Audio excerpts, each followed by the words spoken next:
12.6 사건은 중앙정보부장 김재규가 육군 참모총장 정승화의 암묵적 동조하에 박정희 대통령을 시해하고 일으킨 쿠데타이다. 정 총장은 박 대통령 시해 당시 김재규의 초청으로 범행 장소 인근에서 식사하고 있었으며 박 대통령이 시해당하고 범인이 김재규라는 사실을 가장 먼저 알게 되었으나 김재규를 체포하거나 이 사실을 상급자인 장관과 대통령에게 보고도 하지 않았다. 정 총장은 김재규가 저지른 쿠데타에 적극적이든 묵시적이든 공범으로 의심받기에 충분한 상황이었다. 최소한 육군 참모총장으로서 국군 통수권자를 시해한 범인을 알고도 체포하지 않은 중대한 직무유기의 혐의에서 벗어날 수가 없었다. 박 대통령이 시해되고 최규하 총리 등 주요 인사들이 국방부에 모여 범인에 대한 정보를 몰라 우왕좌왕하는 중에 시해 현장에 있었던 김계원 청와대 비서실장이 뒤늦게 국방장관과 정 총장을 따로 불러내어 김재규가 범인이란 사실을 털어놓는다. 노재현 국방부 장관은 정 총장에게 즉시 김재규를 체포하라고 지시했다. 정 총장은 김재규가 범인임을 미리 알고 있었으면서 이를 숨기고 있다가 그제서야 김준기 헌병감에게 연락하여 김재규를 체포하여 전두환 보안사령관에게 인계하라고 명령을 내린다. 그리고 계엄이 발동된 후 전두환을 박 대통령 시해 사건의 수사본부장 겸 계엄사 합동수사본부장으로 임명하였다. 이후 합수부 수사 과정에서 국방부 장관에게 공범으로 의심되는 정 총장의 조사가 불가피하다는 건의를 몇 차례 하였으나 장관이 거듭 미루기만 하자 전두환 합수부장이 직접 결재 서류를 들고 대통령 공관으로 가서 최규하 대통령에게 재가를 요청했다. 최 대통령은 이에 국방부 장관을 데려오라 하여 함께 결재하였다. 이를 두고 쿠데타라는 주장에 낙인을 찍었는데 두 가지 측면에서 억지 주장이다. 하나는 대통령의 결재가 낫다는 것이고 또 하나는 수사기관에서 범죄 혐의자를 조사하는 것은 지위 고하를 가리지 않는다. 검사가 범죄 혐의가 있는 장관을 체포하여 조사했다고 반란이나 쿠데타라고 하지 않는 것과 같은 이치다.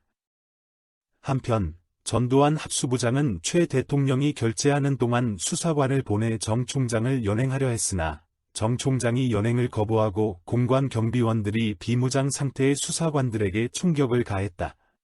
그 자리에서 육군범죄수사단장 우경윤 대령이 총상을 입자 같이 갔던 수사관 허삼수 대령이 불가피하게 정 총장을 인질로 잡아 총격을 멈추게 하고 연행하였다. 이것이 이른바 12.12 사태다. 지금 세상에서는 이를 12.12 쿠데타라고 하는데 진실은 김재규가 일으키고 정 총장에 의해 진행 중이었던 12.6 쿠데타를 전두환 합수부장이 정 총장을 체포함으로써 최종 저지된 사건이다.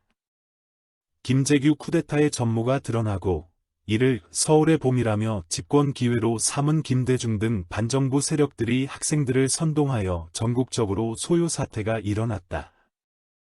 계엄사령부는 전군 지휘관 회의를 열고 의견을 모아 최 대통령에게 계엄을 전국으로 확대 시행토록 건의하여 실시하게 되었다. 이른바 5.17 계엄 확대다. 그리고 최 대통령은 조기에 헌법을 개정하고 새 대통령에게 정부를 이양할 것이니 국민들은 조용히 생업에 임해줄 것을 당부하는 담화를 거듭 발표하였다. 그러나 이전부터 정상적인 선거로는 집권 가망이 없다고 판단한 김대중 등 반정부 세력들은 임의의 내각 명단까지 만들고 민중혁명을 위한 시위 선동을 멈추지 않았다. 이는 김대중 부인이자 정치적 동지인 이희호 여사의 핸드백에서 내각 명단과 시위 지원 자금이 드러나며 확인되었다. 합수부에서 김대중과 그 일당을 체포하자 광주 시민들이 반발하였고 이를 틈탄 불순한 세력들이 계엄군이 임산부 배를 갈라테아를 끄집어냈다라는 등의 끔찍한 유언비어를 만들어 퍼뜨리자 흥분한 시민들까지 합세하여 광주 시내는 삽시간에 무법천지가 되고 말았다. 이것이 바로 5.18 사태로 공식적으로는 5.18 민주화 운동의 전모다. 흔히들 5.18 하면 전두환을 떠올릴 정도로 전두환을 5.18 학살잔의 모내 낙인을 찍었으나 이는 사실과 전혀 다르다. 광주 주둔 계엄군의 지휘체계는 계엄 사령관 아래 전라남북도 분소장과 지역 사단장으로 연결되어 있다.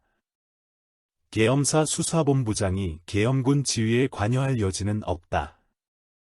실제 검찰과 법원, 국회 등이 벌인 여러 차례에 거듭된 모든 조사에서 전두환 합수부장이 5.18에 관여한 흔적은 찾아내지 못했다. 굳이 관련 짓자면 김대중 연행이 전부다. 이는 당시 계엄 사령관이었던 이희성 대장의 증언으로도 확인된다. 5.18 광주 사태가 일어나지 않았더라면 최 대통령의 약속대로 직선제 헌법을 만들어 국민투표에 의한 정부가 들어섰을 것이다. 그런데 광주 지역에서 시민들이 방송국에 불을 지르고 경찰 무기고를 털어 무장하고는 교도소를 습격하고 계엄군에게 총질하는 사태가 벌어진 것이다. 최 대통령은 직업 외교관 출신으로 본부의 지령에 따라 움직이는 수십 년 된 외교관 습성이 이러한 위기 사태에서는 속수무책이었다. 자연히 군부가 중심에 서게 되어 1980년 5월 31일 국가보위비상대책위원회를 설치하게 되는데 이는 5.18 사태로 비롯된 국가비상사태가 만들어낸 위기 대응 조직이다. 김재규와 정승화 세력들을 몰아낸 신군부는 이때 출현한 것이다. 자연히 그 중심에 김재규 쿠데타를 수사하면서 두각을 나타낸 전두환이 서게 된 것이다. 즉 5.18이 전두환을 불러내어 집권하게 만든 것이다. 5.18이 없었으면 전두환 대통령도 없었다고 단언하는 바이다. 이렇게 볼 때 5.18은 민주화 운동이 아니라 민주화 방해 사건이라 하는 것이 옳을 듯하다.